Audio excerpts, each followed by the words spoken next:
Welcome to the Clean Library Podcast, where content meets conscience. We believe there are millions of you readers out there desperately searching for a better way to find clean content. Each episode, we will introduce you to a new author of clean books, giving you, your family, and your friends clean options. Hello, my name is Marcus Williams, and I'm here with my co-host Brock Morris, and today we have special guest Amy Martinsen. Now, Amy loves to read. One of her earliest memories is hiding between bales of hay to read just one more chapter instead of doing her chores. When her mother discovered this hiding place, Amy learned to climb trees and became very good at balancing on a branch while holding a book. She also developed extremely strong leg muscles. Now Amy still hides to read, but in much less dangerous places, like her closet and the laundry room, though she longs for the leg muscles of her youth. She also makes it her goal to write stories so engaging people will hide to read them, perhaps even in a tree. Welcome, Amy. We're so glad you're here with us today. Oh, it's wonderful to be here. Thank you. Yeah. So before we jump into getting to know you and about your books and your story, we need to go over the two truths and a lie, because today I need to catch up. We've got Steve saying Brock is ahead 7-5. I'm falling behind. So let's read those and we'll see if we can figure them out as we talk to you today. Number 1, my great-grandfather robbed trains in West Texas. All right. Number 2, I've lived on the same block my entire life, 60 years. And number 3, I was an analyst for the CIA. So great-grandfather is a train robber in West Texas, lived on the same block your entire life, and an analyst for the CIA. These are great. I'm interested to get into this and see what we uncover. These are some good ones. We haven't had any like this before, so this will be fun. So I was the same way as a kid. I would hide to read books. Right. Yeah. Although not between hay bales, it was usually in the bathroom or under the bed or something like that. But how did you take that love of reading and decide you want to be an author? And I knew you were going to ask that question. And so many other writers, especially writer friends that I have, all knew at a very young age that they wanted to write. And that just wasn't me. I loved school. I loved reading. And those were a refuge for me. Not a very happy childhood. And so I just kind of held on to those. And I loved school, and I just threw myself into getting good grades and reading and hiding. And so I think looking back, I think I just didn't have the confidence to try to write, and that just wasn't my focus. And so school really was my focus, and so I really went after my college degree, got about so I have an undergrad in English education from ASU, Arizona State University. And then I went on into a master's program for English. And kind of in between all of that, like a lot of moms, I got married, I had children, uh, stopped my education for a while, then picked it back up when my kids were all in school. And so continued on, and I really had the goal of going through and getting a PhD teaching at the college level, but staying in that realm of academia, and that was very safe for me. And so I was about 3/4 of the way through my master's degree in English, and I did the academic thing. I wrote all the academic papers. I got good at it. I got the grades. I got stuff published in journals. I did all of that. And looking back now, I see what I was doing, but I think at the time I think I got bored. And so I started breaking the rules of academic writing. And if you're familiar with that world at all, you don't do that. At least 20 years ago, you don't do that. And by breaking the rules, I mean putting my own voice on the page. When you're writing an academic paper, like a literary analysis, you're just taking other people's opinions and rearranging them on the page. And depending on your professor, you may get like one or two lines of your voice somewhere on the paper, maybe. And um, but I started putting more of myself in the paper. And so I had a very kind professor take me aside and um, say, what's going on? What are you doing? And and she said, why don't you try some creative writing? And I really had never, I just was so entrenched in that world of academics that I just thought, oh, okay, and knew nothing. And at the same time, my daughter was, there were a lot of really clean romance books kind of coming through the house. Her and her friends were reading them, and so she challenged me. She said, "Mom, write one of these." And so I read one, and I thought, "Okay, I'll do that." So embarrassed to admit how arrogant I was about that. Okay, yeah, I'll do that. And so then I actually sat down and tried to start writing some fiction, and it was terrifying. It was absolutely terrifying. It was just me and the page, just my voice and the page. And but I loved the challenge of it. I loved it. So I started writing my first novel, which I'll tell you right now is awful. I cannot recommend it. It's hideous.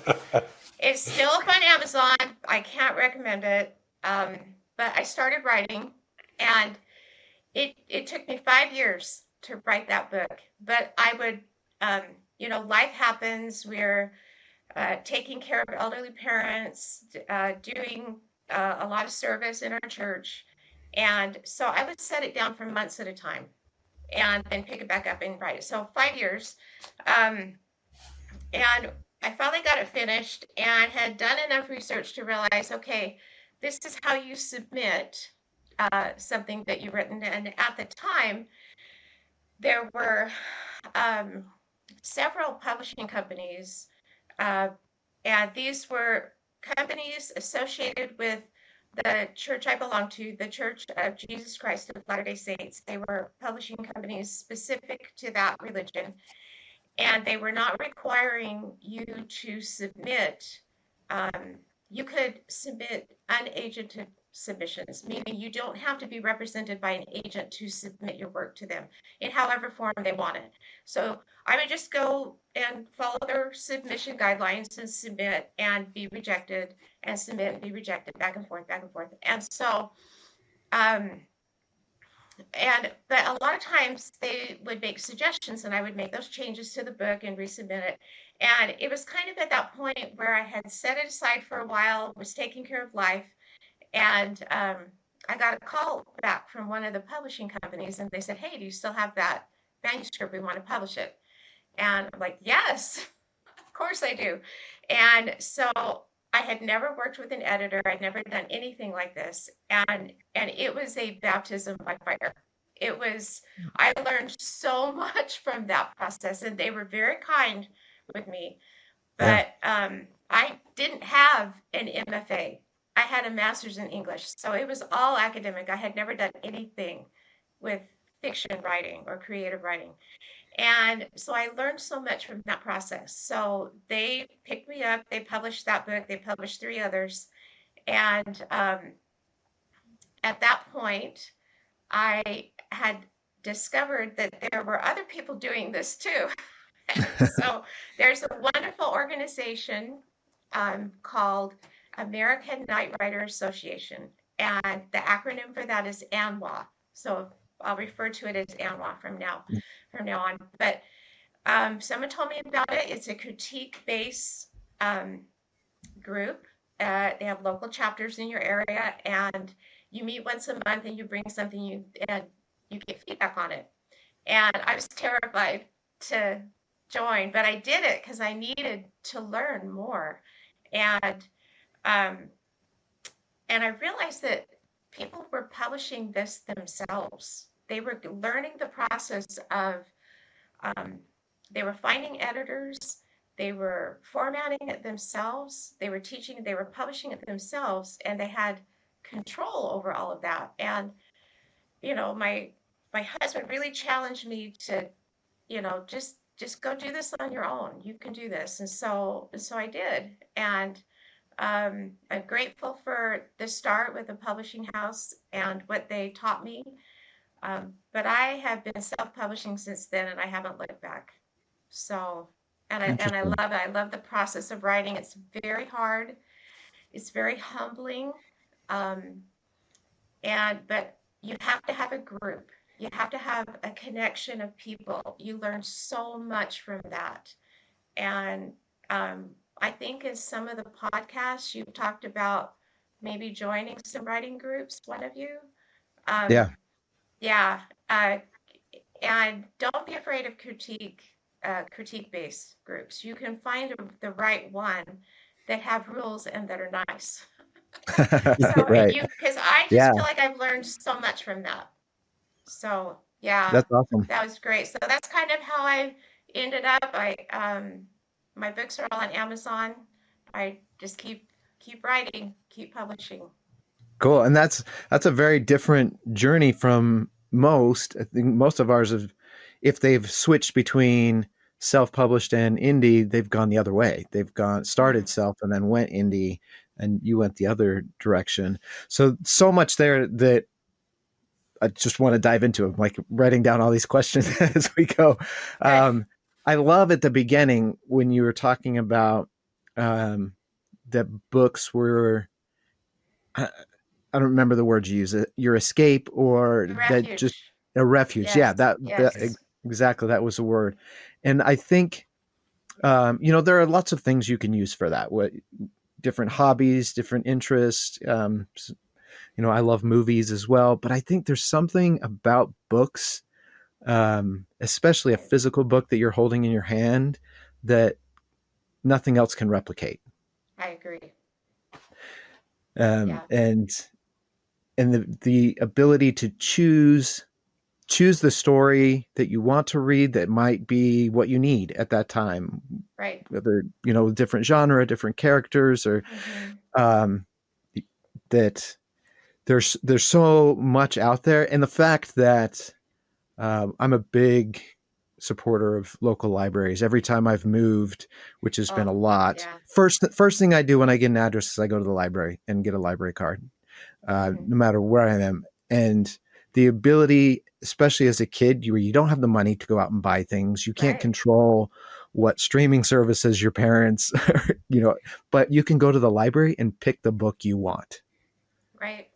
You Yes. know. I had in school, I was like, my best friend in school was the librarian because I spent so much time there, and especially in junior high. And that was kind of when I discovered Nancy Drew. Oh my Hmm. gosh. Nancy Drew is the best. And Mrs. Buckley, my librarian, I every weekend I check out like 4 or 5 Nancy Drew books, and she would say, "But you've already read these. You've already read these." I was like, "Yes, Mrs. Buckley, I have already read them, and we're going to read them again this weekend." But she was so kind, and she was constantly finding me books, and I think she knew that I needed to see brave, strong women, Uh-huh.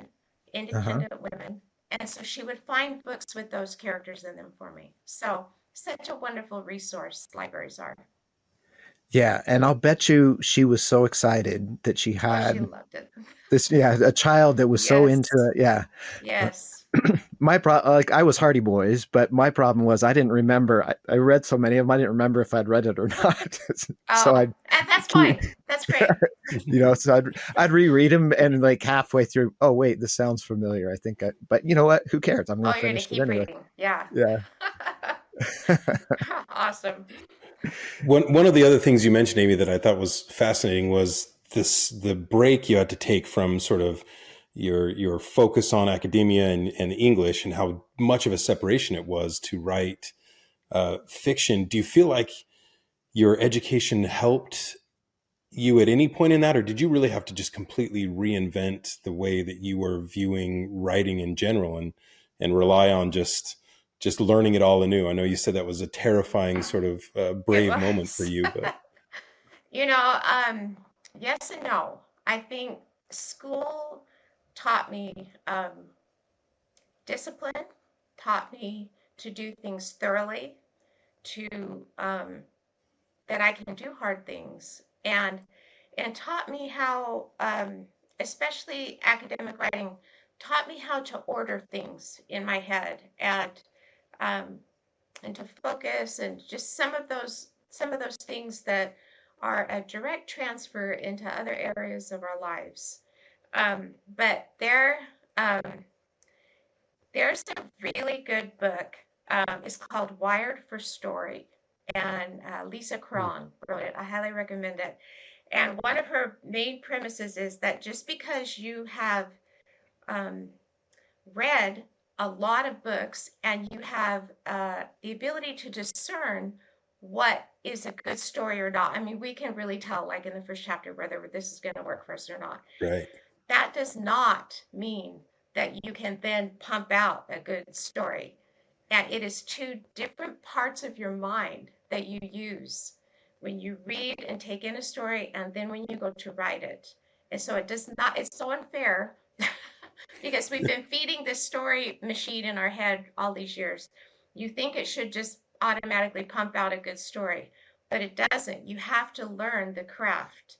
And I proved that out. I proved that out. But all of the basic tools of learning and discipline very much helped me in this process. But in some of it, it was really ground zero. Very different. Starting. Well, and that's the first time I've heard that analogy, and it just dawned on me as you said that even within our minds, it's like different muscles you work, right? Just like when you Right. exercise. Yes. So writing academically is one muscle, reading is another muscle, and they might help each other, but writing from a fiction standpoint and creative standpoint is really another muscle that we Oh, would yes. have to work and exercise in order to put a good story together and write Absolutely. down. That's awesome. Yeah. Yes. So with your when I guess your daughter, her challenge to write that first book, was that the genre that you wanted to write in, or is that just because she said write something like this, or how did you get into your current genre? Um, I think, well, um, that's a good question. I I think I just started writing, um, generally went to romantic suspense because I love reading it so much. You know, Mm-hmm. I am a Nancy Drew follower, right? And and so I went to that. That was the type of book that she gave me to read. Um, but I think too, looking back, I think that the superpower that we wish we had as a child really drives choices later in life. And I wanted to be invisible.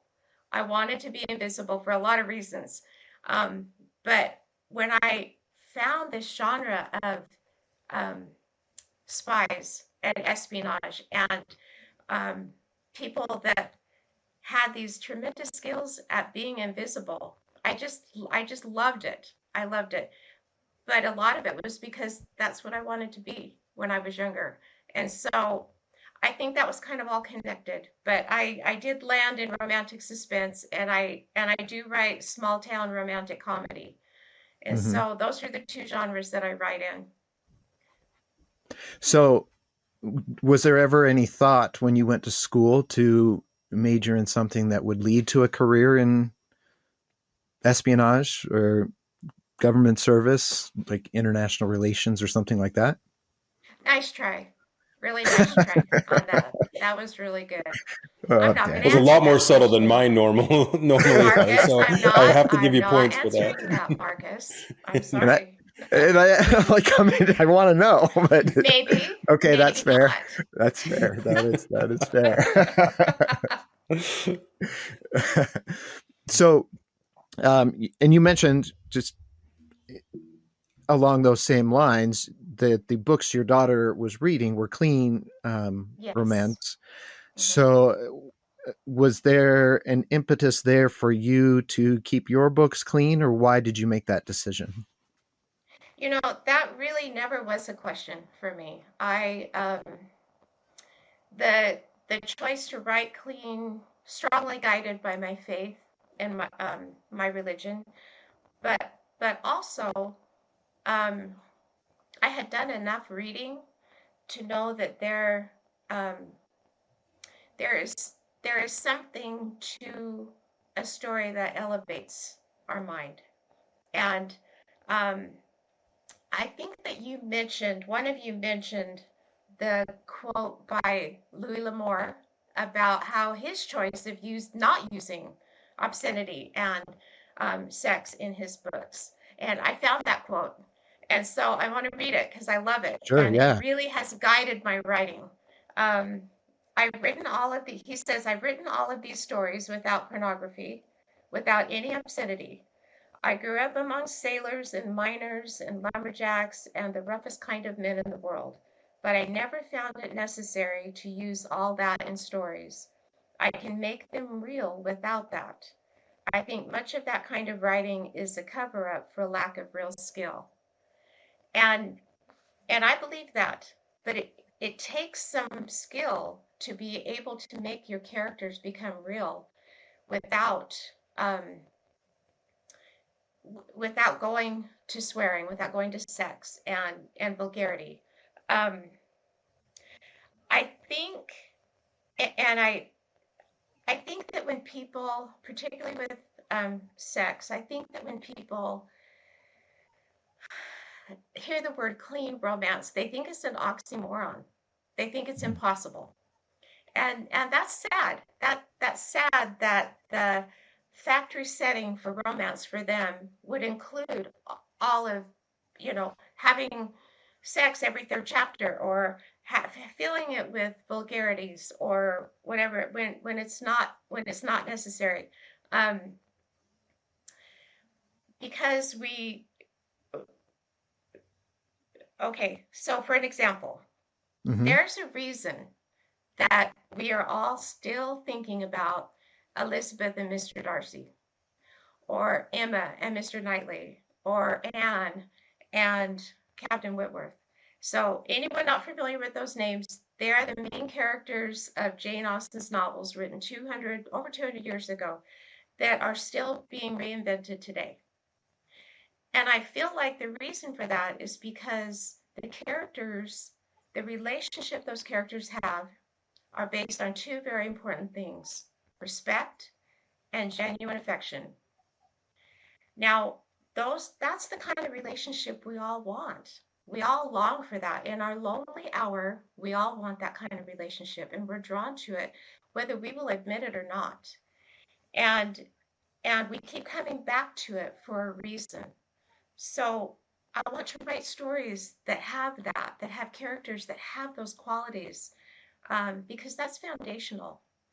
And it elevates us. It's not degrading. And we feel that. It leaves a mark when we read something that's degrading and cheap. Um, I know that you've asked some of the other people on the podcast, like, well, how do you work around that? How did Louis L'Amour do Right. that? How did he Right. make him real? Um, and I think that, so I wrote a few things down on it. Yeah. Um, I I think that uh, if you leave some things to the reader's imagination, they will do a much better job at it than you. Hmm. And if you do that, you can focus on the feelings of the character.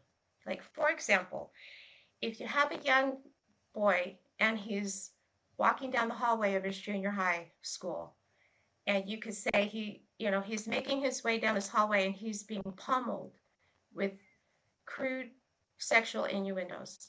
By the time he gets to the end of the hallway, he flies out the door. I don't need to know what those innuendos are. I'm focusing on how he feels busting out of that hallway and out of that door. That's what I carry with me. And if I were to read all of those innuendos, I would be so shell shocked by them. I would lose my focus on that character and my feeling. At least that's my opinion. Yeah. Um, he let go a stream of swearing that would make a sailor blush. Kind of cliche, but Right. sorry, Mark. Is it Marcus who's the NCIS guy? Yeah. Who's the That was me. Yep. NCIS? Yeah. Okay, sorry. No, you're Anyway, fine. um, we always go to sailors and they're swearing. I don't know Yep. why, All but right. you could do that. You don't need to hear what they're saying. You know what they're doing, and you can then focus on the character itself. And like with romance, um, he kissed me like I'd never been kissed before. Leave it at that, and Yeah. let the reader imagine that. Then you have that reader engagement with the story, and we remember that. We come back to that. You know, all those times that uh, Elizabeth and Mr. Darcy had little encounters, that we remember that because we're focusing on them and their characters and not something else. So Yeah. that is I offer that as a solution to what Louis L'Amour did so brilliantly, so well. Yeah. So I love that because he's one of my all-time favorites that I found in, well, I was introduced to Louis L'Amour in the 6th grade. So I wouldn't have been able to, when my parents wouldn't have let me, they wouldn't have been in all my right, house, yeah, had he not been clean. And, um, I was the kid in school with Westerns that none of the other kids were interested in, but right, I just loved, and I think I've read, and he has a massive, massive library, and I think I've read mm-hmm. all of them at least twice. But I love that quote. And I was thinking, while you were talking about letting the reader engage, like kiss me like I've never been kissed before. Mm-hmm. If books are a refuge and the thing that we need at the moment that a person needs, then that interpretation is really important for them to be able to make it their own or interpret it or really um, connect with the characters in their own way instead of being told how to Right, connect. right, yes, I Because Yeah, agree totally. I had the same realization as, we've mentioned several times that, Amy, I know you mentioned maybe not the happiest childhood and it being a refuge and escaping from it. And it dawned on me too that oftentimes that refuge or that place to go is because maybe the lives of those reading, and especially children, want to escape. And I don't mean to imply anything here with you, Amy, but to escape life where maybe it's full of those things that Right, they want to get away from, right? And so right, many, and yes, as kids, but then also as adults, as a refuge away from, it's not to keep people's or kids' innocence necessarily, but to provide an environment that isn't as harsh as the real right, world and what they're experiencing on a regular basis. And like you said, Marcus, and then they can input their own life experiences into it right. without being told what exactly it was. Hmm. Right, exactly. If you have that brave protagonist and you feel like you've engaged with them, then that raises your confidence. That Mhm. raises how you see yourself and your own capabilities, and that you too can do hard things, and you're going to go try them because you feel like you have a friend in this character, Right. and that is just such a huge thing for young people. Really huge thing. And well, going back to the Hardy Boys or Nancy Drew, like they were high school kids. And if you think about a lot of kids today, if you showed them the things that they were doing in these books, they just can do, let's go out and do this together. We'll support each other and do it. That would almost be a foreign concept to a lot of kids who feel um, anxiety or this lack of confidence in being able to accomplish something. That I probably learned a lot from those books and didn't even realize it, that I was taking that in and building my own Mhm. confidence that way. Oh yeah. Yeah. Yeah. And I think, if you look at just the market in general and media and entertainment, it feels like there's been a bit of a backlash against, um, whether they be movies or TV or books or whatever, that are telling you what to think or what you should believe, no matter which way that goes. If I feel like those types of stories are not being accepted because people don't want to be told what to think. They want to make up their own minds after they watch a story. Like, what was the moral of the story for me, instead of telling me what it was? Right. Right. Oh, I agree completely. And um,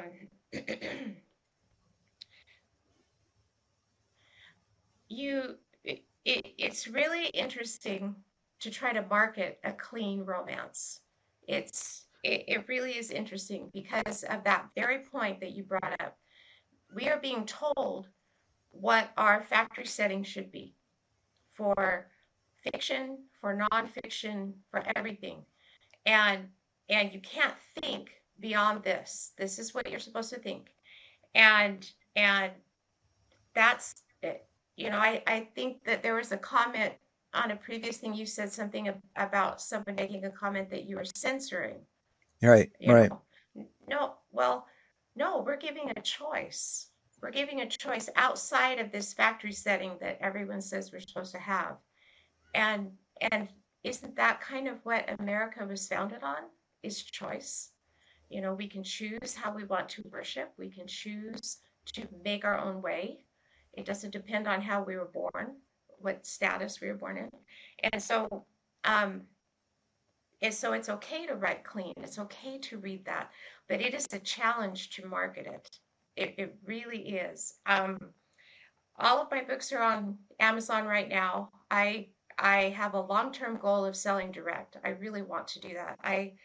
I'll always keep books in Amazon, but I don't want to have all my eggs in that basket eventually. Hmm. Um, and I have my books in Kindle Unlimited, and so, but eventually I want to have it in other places. But for now, that's where I'm at. And but you try to market you try to market a clean romance, and they're categories, Amazon categories. If you're familiar with working in those at all, um, I took a course. Brian Cohen Hmm. taught a great course on Amazon ads, um, author ad school, and he teaches you how to maneuver through these categories. Now, I call them the delicate and ever-changing categories on Yes. Amazon. But you go into a category, say, for example, small town comedy. Now, what does that first bring into mind? You go into the category in the Kindle store and you go to small town romantic comedy. It does imply a little bit of wholesomeness, right? Hmm. Hmm. No, no. Oh, no, no, no. You click on that, the top 100 in that category, you are swimming in a sea of bare-chested men. I mean, not one man in that town has a shirt. And You don't wear it's shirts in small towns. no Didn't you know shirts, no that? shirts in small towns. None.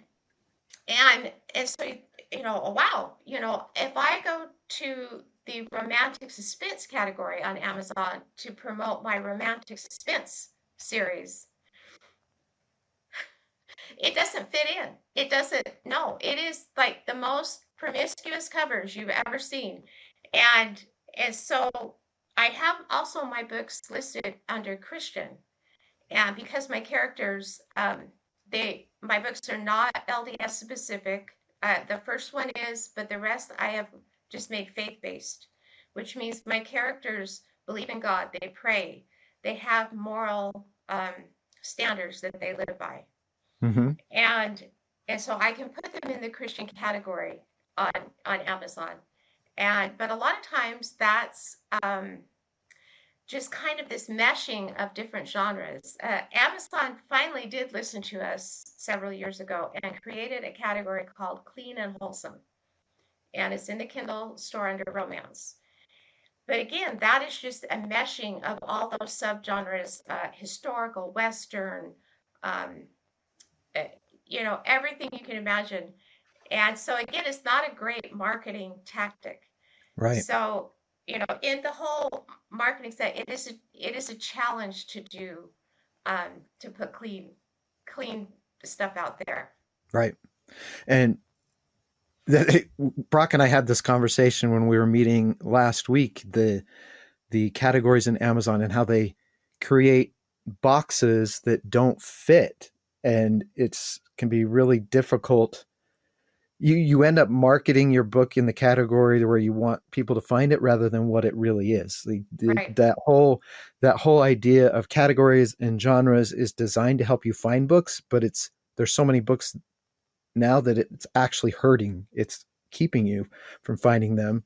And Exactly. like a great example is that category, clean and wholesome.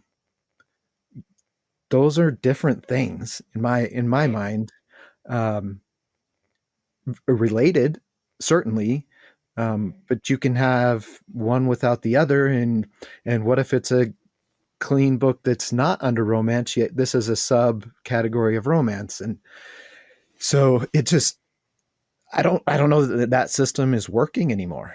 That it I I really question it. I think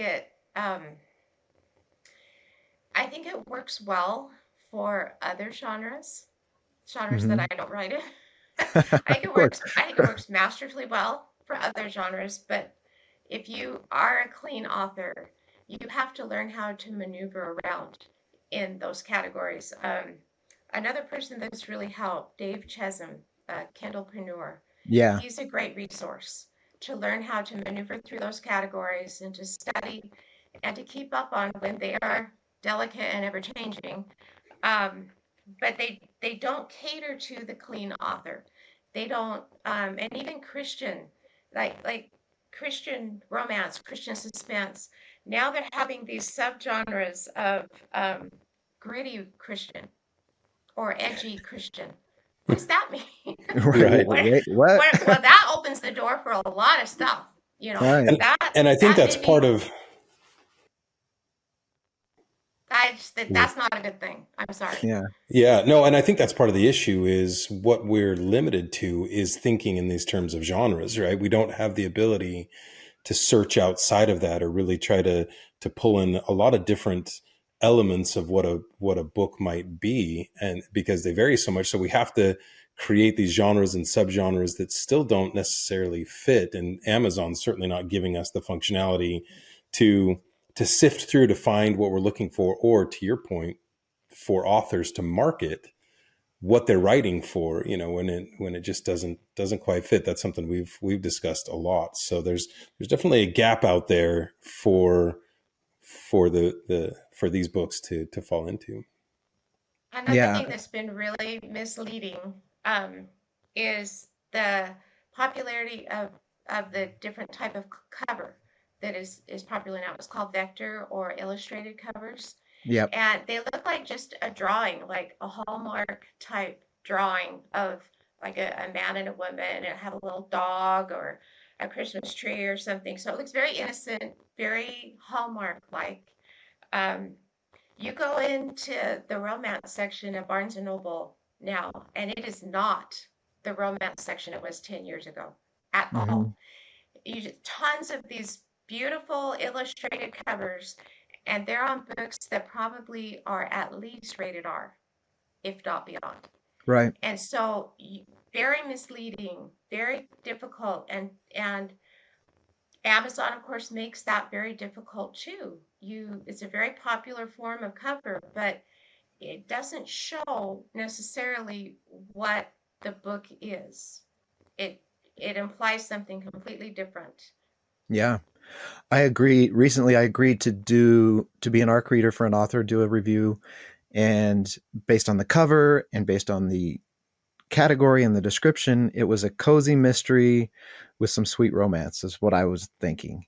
And nope, it was not. It It wasn't was that, was it? no, not at all. And that was my review. It's like, if this is what you want, the story was fine, right? It was a good story. It was well written, Mhm. but it was a bait and switch on the the category and the cover, because this is not what I was buying when I Right. agreed, and there's got to be a better way to let consumers know what they're getting other than cover and blurb. Right. It's not accurate enough. Right. And, I think one of your questions that you put out for us was, would it help to have a rating system for books? Yes, it would, until, like everything else, the rating system gets played and it doesn't work anymore. Yeah, Just like movies. I mean, you go to a PG movie. Well, PG movie now was an R-rated movie when I was growing up. right. And I'm old enough to remember that. And so, it will work until it doesn't, until it gets gamed. Yeah, And so that's I a think you great just have point. to keep retrying. And I think too, as a clean author, you have to just develop your craft better and better and tell a better story. It's all about stories, the power of story. And if you have a good story, it will rise to the top. It will spread word of mouth, if nothing else. And people, we want a good story. We will do anything for a good story. And so we just have to keep making our stories better and better and better. Yeah, I absolutely agree. And it's that first hurdle, though. It's that getting those Mm-hmm. first few people to read it who will then start talking about it or recommending it. And that's the hard I part. That's the hardest part. Right, I agree. And I had, some of the best advice given to me when I started self-publishing, and that was to create a newsletter. Hmm. And it was really frightening too. I thought, what, how to go, but if you look at, um, if you look at it like I'm going to provide these people who are looking for clean authors and clean books a source to find them, I'm doing them a service. They can subscribe, they can unsubscribe, whatever they want to do, but I'm offering this service.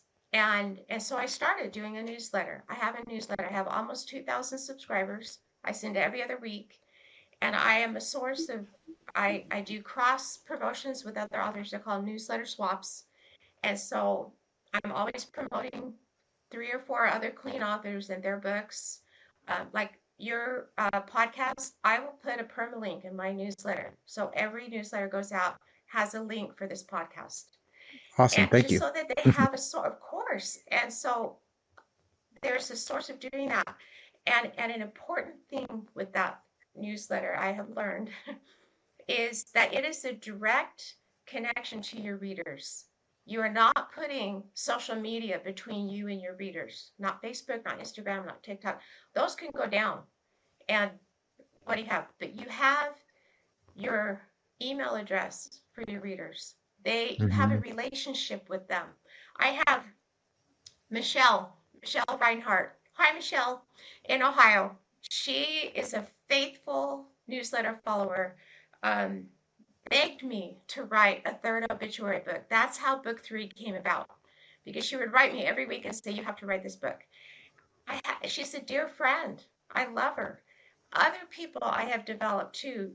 That is the kind of relationship you want with your readers because they have friends and they spread the word.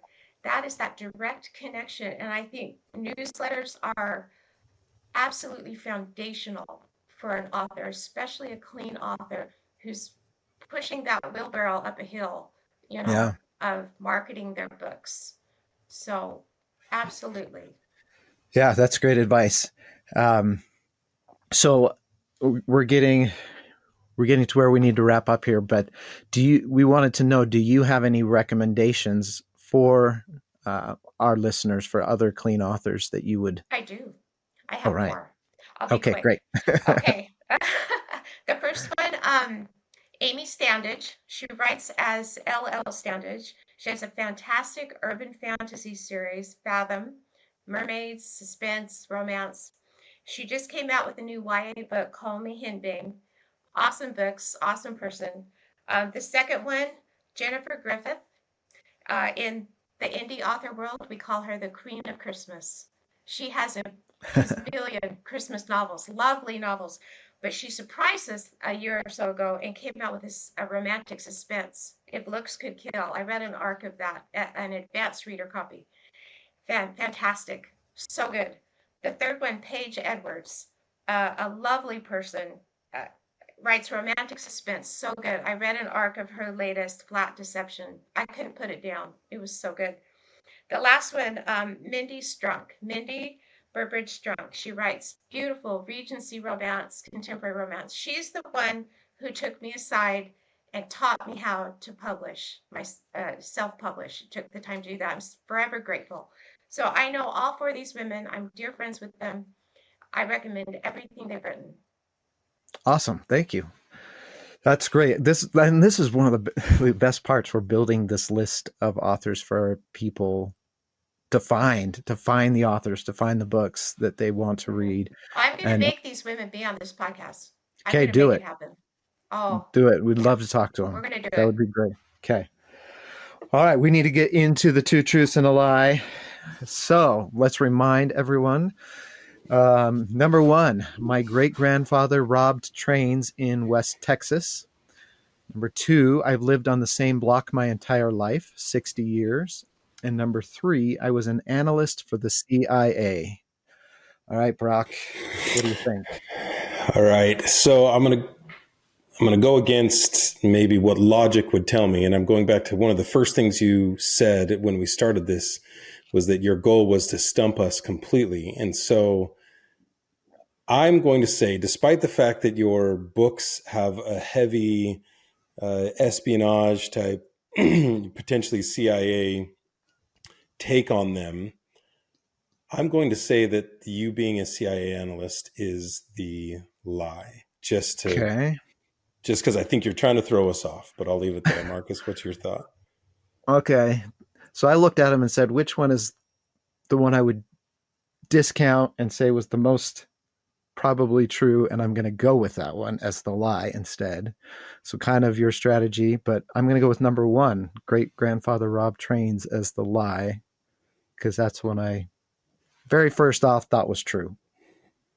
So. Okay.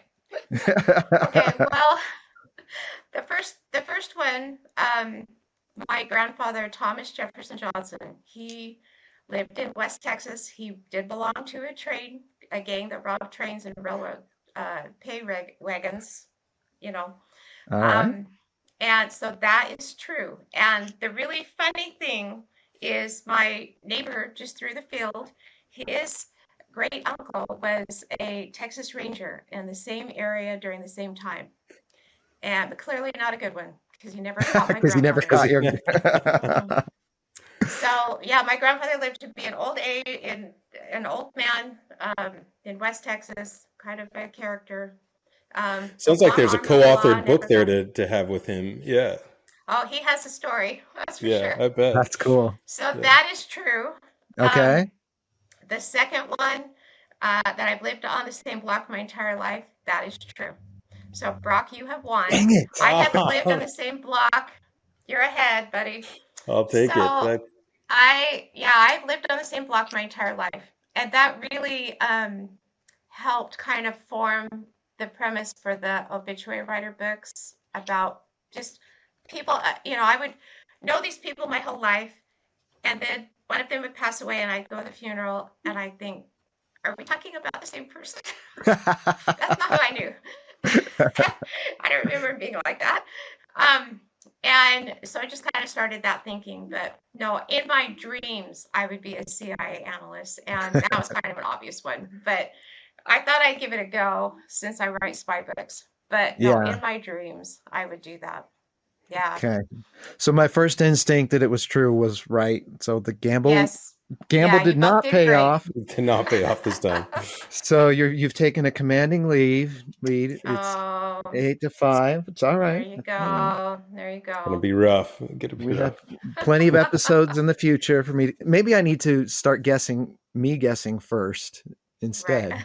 Maybe we can do that. We can. Hey, I'm equally brilliant, Marcus. You're confident enough. Yeah. Oh yeah. Absolutely. If I could just take a second. I have one more Yeah, Louis please. Labor quote I want to offer you Okay. is just as a thank you for what you do. Okay. Yeah. He said, knowledge is like money. To be of value, it must circulate. And in circulating it can increase in quantity and hopefully in value. What you guys are doing, you're helping add value to what we clean authors do. And so thank you. Thank you so much for this. Thank you. Thank you. That's an amazing ending to the episode today. A great quote, and we really appreciate that. Thank you so much for being on the podcast, for all of the discussion, the conversation, your insight. It's been I just love these. Like it's always, I look forward to the hour, and this was no exception. So thank you so much. And for everyone out there listening, please follow, subscribe, share it with your friends. Word of mouth is one of the best ways that we can share this podcast and all these amazing authors with the world. So please do that, and we will catch you next time on the Clean Library Podcast.